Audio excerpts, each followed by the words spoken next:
Ya, ini adalah ruangan bengkel listrik 1 ya. Jadi nanti selama perkuliahan kita prakteknya ada di sini.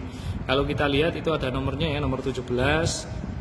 Kemudian nomor berapa 6 ya. Nah, itu adalah nomor drawernya. Nah, di nomor itu di dalamnya terdapat banyak sekali peralatan-peralatan kita yang nantinya akan digunakan untuk praktek. Nah, contohnya ya. Ini peralatan saya buka lemarinya. Peralatan saya buka lemarinya saya buka. Di sini terdapat beberapa peralatan. Ya, nanti akan saya jelaskan satu-satu. Kemudian di laci yang kedua, nah, ini jenis-jenis kikir, ya. Di laci yang ketiga, ini ada lap, penggaris siku, panu, dan lain sebagainya yang nanti akan saya jelaskan. Nah, ini adalah suasana ruangan bengkel listrik. Ya. Nah, satu meja itu adalah satu orang, kemudian yang ditutup ya itu namanya ragum.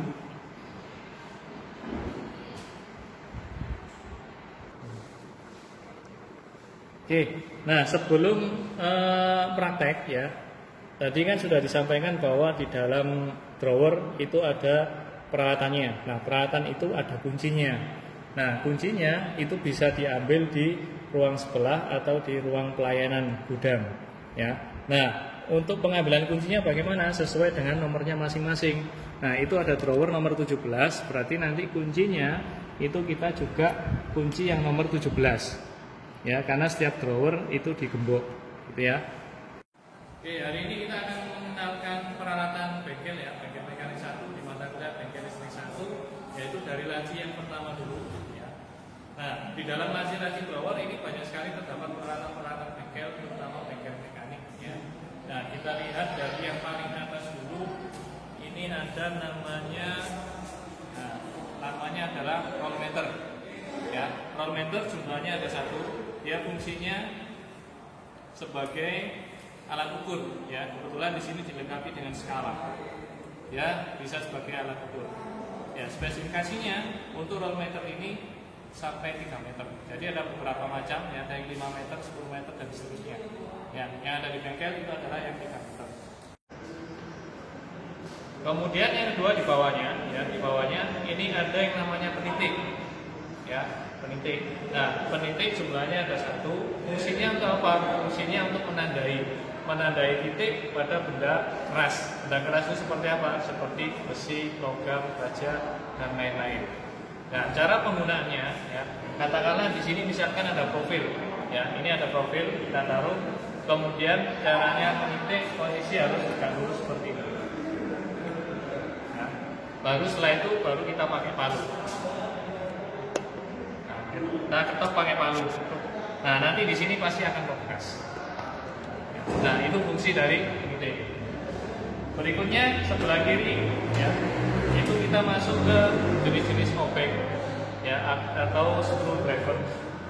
Nah, jenis-jenis obeng ini di sini jumlahnya ada ya di drawer kita ada 5. Ya, ada 5. Bentuknya ada yang min, ada yang plus. Ya. Jadi ukurannya macam-macam dari yang terkecil kemudian sedang sampai ke ukuran yang besar. Ya. Nah, fungsinya semua obeng ini fungsinya sama ya, pembedanya dia hanya di ujungnya. Di ujungnya ada yang minus, ada yang plus. Nah, fungsi dari obeng itu adalah untuk memutar skrup atau memutar baut, ya, memutar skrup atau memutar baut. Memutarnya putar kanan atau putar kiri. Kalau putar kanan berarti mengencangkan, kalau putar kiri dia mengendorkan. Jumlahnya ada 5.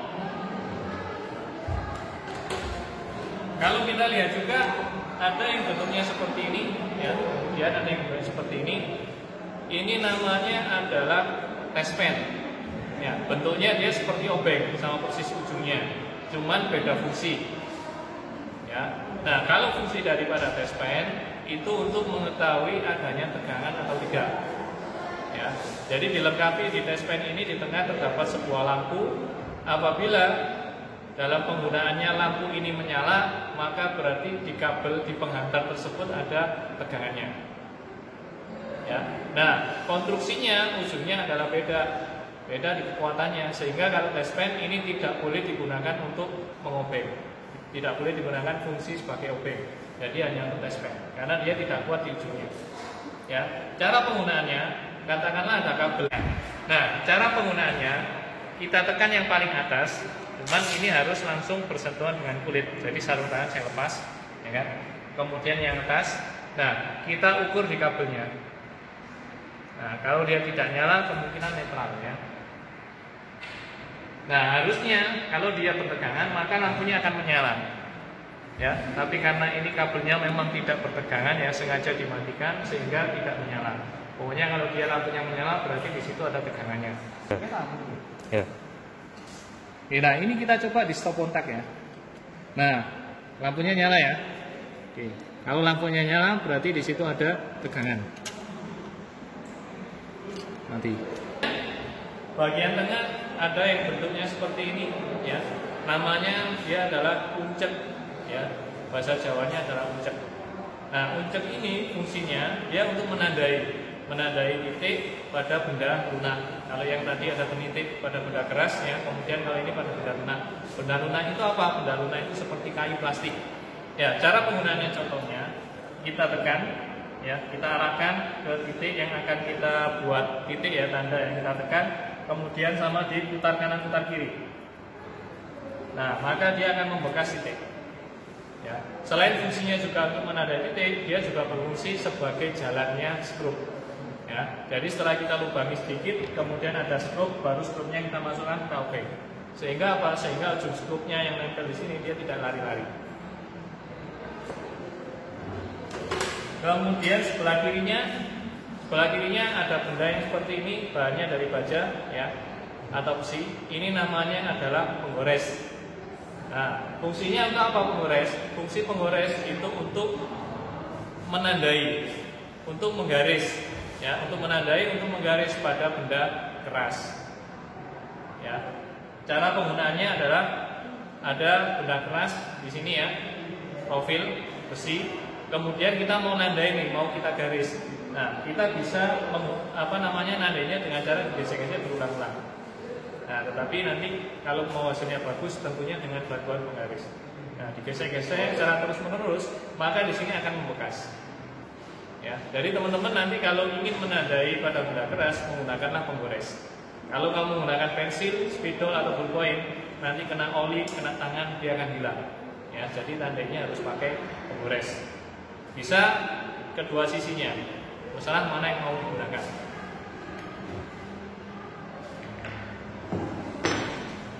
Nah, berikutnya yang paling bawah.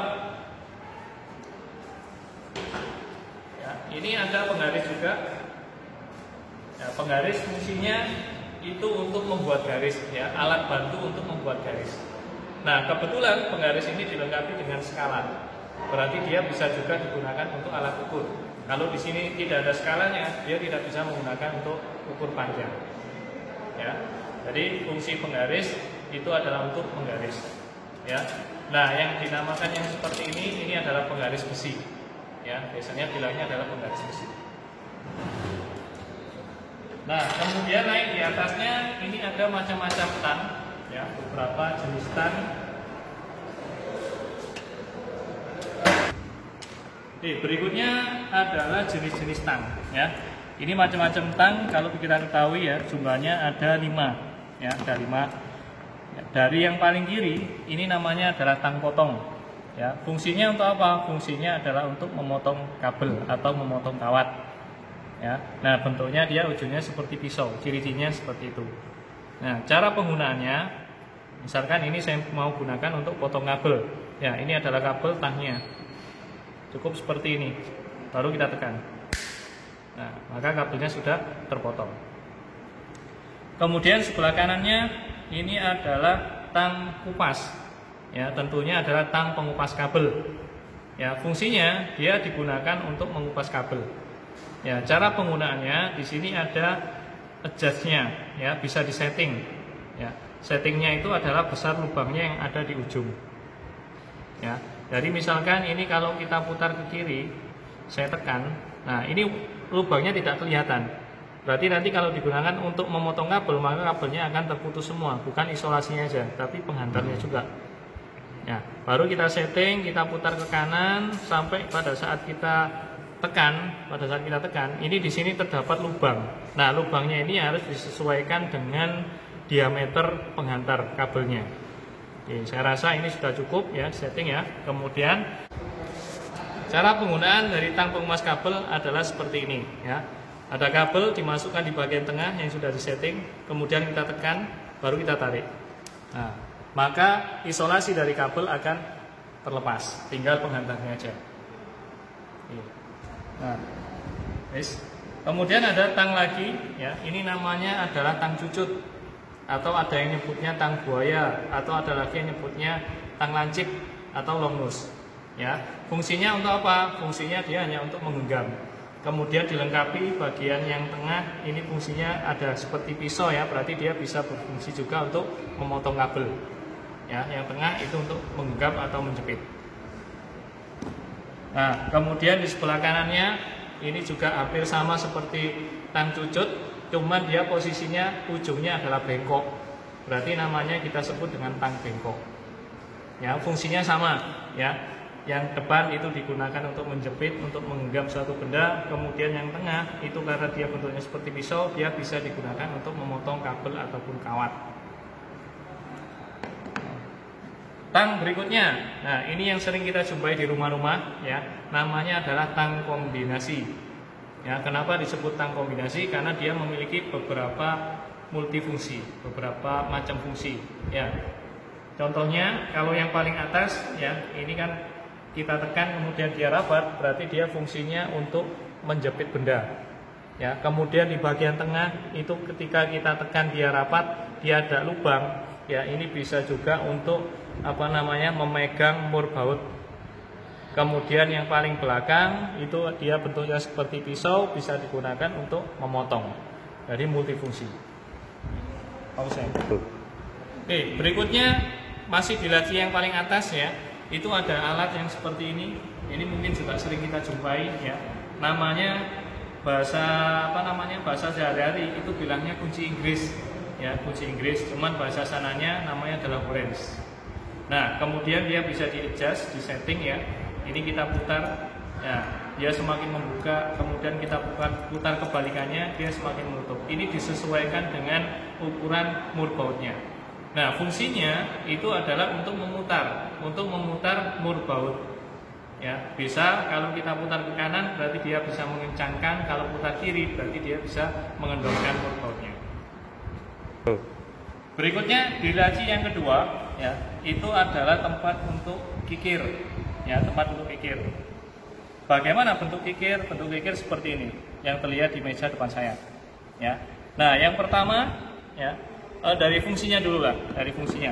Nah, fungsi dari kikir ini dia adalah untuk menghaluskan, ya, untuk menghaluskan atau meratakan pada benda keras. Benda keras seperti apa? Seperti besi, baja, aluminium dan lain sebagainya tadi. Jadi tidak untuk ke benda lunak, ya. Nah, ini fungsinya dari kikir, secara keseluruhan. Kemudian dari beberapa kikir ya, jumlahnya kikirnya ada 1, 2, 3, 4, 5, 6, 7. Jadi yang ada di almari nomor 2 itu jumlahnya kikir ada 7. Fungsinya sama untuk secara umum. Kemudian bentuknya ya, jenisnya kikir. Kalau dia bentuknya seperti ini ya, ini namanya adalah kikir datar. Nah, namanya kikir datar. Kemudian kikir datar di sini ada 3 jumlahnya. Ya, mulai dari yang kecil, kemudian yang sedang, sama yang besar. Ya. Nah, kalau kita lihat pun dari gigi-giginya, ya, di kikirnya itu tidak sama. Kalau yang besar itu cenderung dia lebih kasar, kemudian yang paling kecil ini cenderung dia halus. Otomatis fungsinya secara khusus berbeda. Ya, kalau secara kasar giginya yang begitu kasar sekali, itu dia digunakan betul-betul untuk memakan si besinya atau untuk betul-betul meratakan permukaan dari benda keras tadi. Ya, kalau untuk yang paling halus ini digunakan untuk finishing. Ya, kalau dia sudah mulai rata, terus kalau mau hasilnya bagus lagi, pakai kikir yang paling halus untuk finishingnya. Kemudian di sebelah kanannya ada bentuk yang seperti ini ya. Kalau kita lihat, ini namanya adalah kikir persegi atau kikir kotak. Ya, bentuknya dia juga kotak. Kemudian sebelah kanannya ini ada kikir bulat, ya. Fungsinya secara umum sama untuk meratakan benda keras, ya, atau menghaluskan. Nah, perbedaannya kalau kikir bulat ini digunakan pada lubang-lubang yang bulat atau setengah lingkaran bisa pakai kikir ini supaya dia berbentuk setengah lingkaran atau bentuk bulat. Sebelah kanannya ada kikir setengah lingkaran, ya, karena bentuknya dia setengah lingkaran, ya. Kemudian yang paling kanan ada kikir segitiga. Nah, kikir segitiga fungsinya sama juga, secara umum sama, hanya beda aplikasi aja.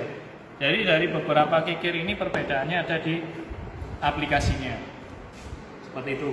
Kemudian yang paling kanan, ya, ini adalah sikat kikir, ya, atau sikat besi. Karena ini sikatnya, ya, ini terbuat dari besi. Nah, fungsinya dia untuk membersihkan kikirnya sendiri.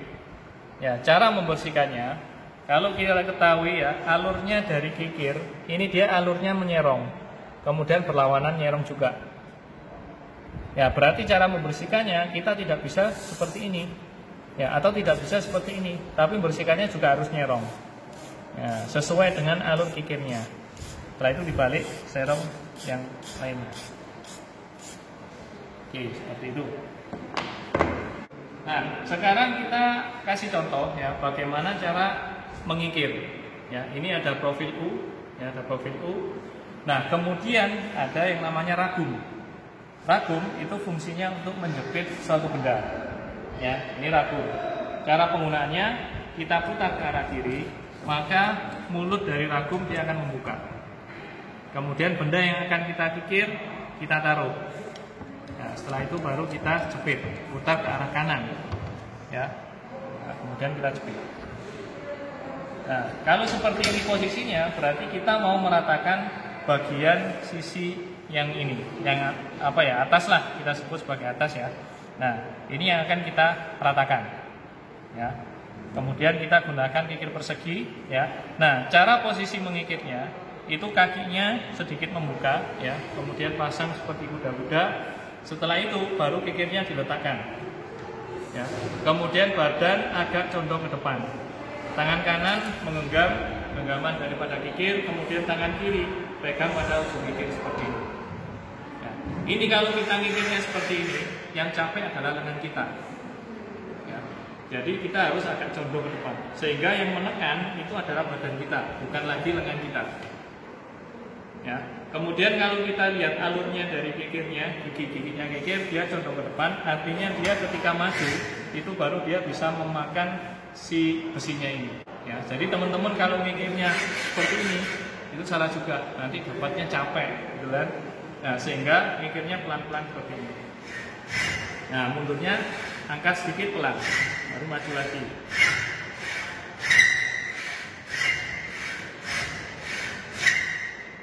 Sampai sesuai dengan ukuran yang kita harapkan. Nah, sebelum kita ragum, ya, sebelum kita ragum, ini perlu kita setting dulu, ya, ketinggian ragum yang pas buat kita seperti apa. Karena yang namanya manusia kan tinggi badannya tidak sama, ya. Kalau dia terlalu pendek, kita juga terlalu membungkuk, maka bahaya juga buat kesehatan. Kalau terlalu tinggi, kita juga seperti ini, bahaya juga. Nah, pasnya seberapa? Nah, pasnya itu diibaratkan seperti ini. Nah, tangan kita begini. Ini kalau apa namanya, janggut kita, ya, itu pas di tangan dan badan kita tidak bungkuk lurus. Nah, ini berarti ragumnya sudah pas, ya. Tapi andai kata misalkan saya terlalu pendek segini, ya. Nah, berarti kita begini, ini harus begini. Ini tidak pas. Berarti cari ragumnya yang kurang pendek lagi. Ini ragumnya terlalu tinggi. Sebaliknya, kalau ragumnya terlalu pendek, nah, misalkan, nah, saya gigit dulu, ya. Kemudian begini. Nah, ini kita terlalu bungkuk, ya kan? Ini bungkuk.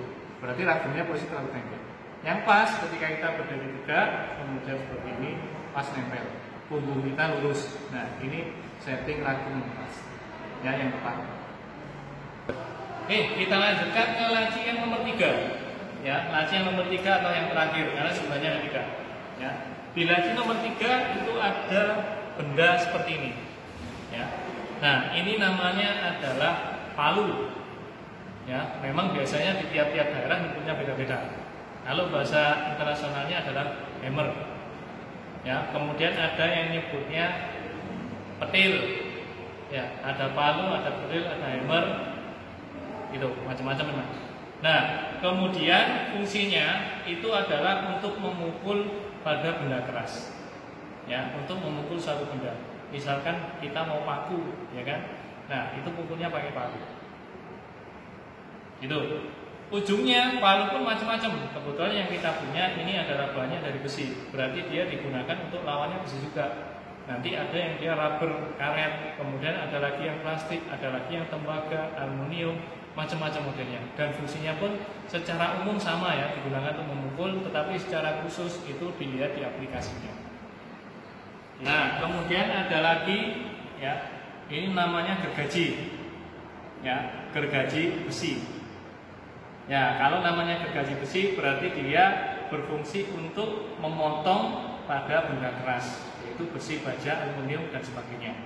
Ya, fungsinya untuk memotong. Kemudian bagian-bagian dari gergaji, ya, ini adalah frame-nya, kemudian pisau gergaji sama handle-nya, ya, atau pegangannya. Nah, ini bisa kita lepas, ya. Kalau di sini mata gergajinya di sini sudah rusak, ya, ini bisa kita lepas, kita ganti dengan pisau gergaji yang baru. Jadi tidak perlu ganti satu paket.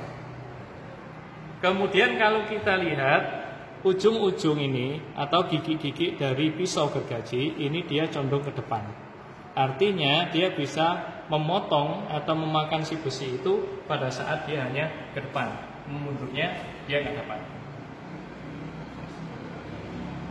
Oke, selanjutnya kita mau menggergaji profil atau benda keras seperti besi, ya. Caranya seperti pada saat kita ngikir, ya, kakinya pasang kuda-kuda, kemudian tangan kanan ini pegang handle-nya, kemudian tangan kiri pegang paling ujung, ya, seperti ini.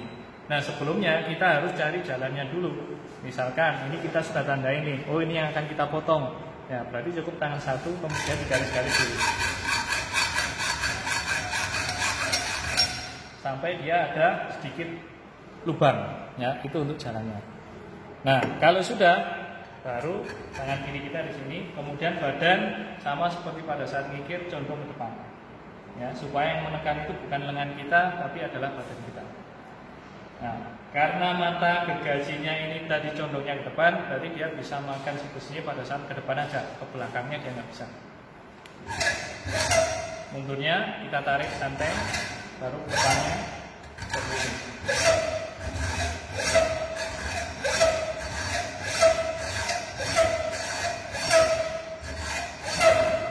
Nah, tidak perlu cepat-cepat juga, ini hasilnya sudah kelihatan, ya. Oke, kemudian ada yang namanya penggaris siku, ya. Kenapa disebut penggaris siku? Karena dia bentuknya siku. Nah, ini seperti penggaris juga. Ya, kemudian dilengkapi dengan skala sehingga bisa digunakan untuk mengukur panjang. Kalau tidak ada skalanya maka nggak bisa. Ya, kemudian sikunya itu digunakan untuk gambar pada saat kita kepingin ke sudut 45 derajat. Contohnya seperti ini. Ya, ini ada profil. Ya, kemudian di sini ini kan sudutnya 90. Ya, kita mau garis di tengah 45. Ya, berarti caranya begini. Nah, ini kita tempel. Kita tempel, kemudian kita garis. Nah, ini sudutnya sudah 45. Seperti itu. Ya. Kemudian yang terakhir ada lap, ya, atau majun atau gombal gitu ya, bahasa di sehari-hari kita. Ya, ini fungsinya untuk membersihkan meja, membersihkan ragum pada saat kita selesai bekerja. Jadi pada saat kita nanti selesai praktek, maka kamu harus membersihkan meja-meja. Dari kabel, kemudian dari kotoran sisa gergajian. Kemudian ragumnya pun juga harus dibersihkan. Setelah itu baru ragumnya kita rapatkan. Ya, itu macam-macam atau macam-macam alat ya atau tools yang ada di drawer kita.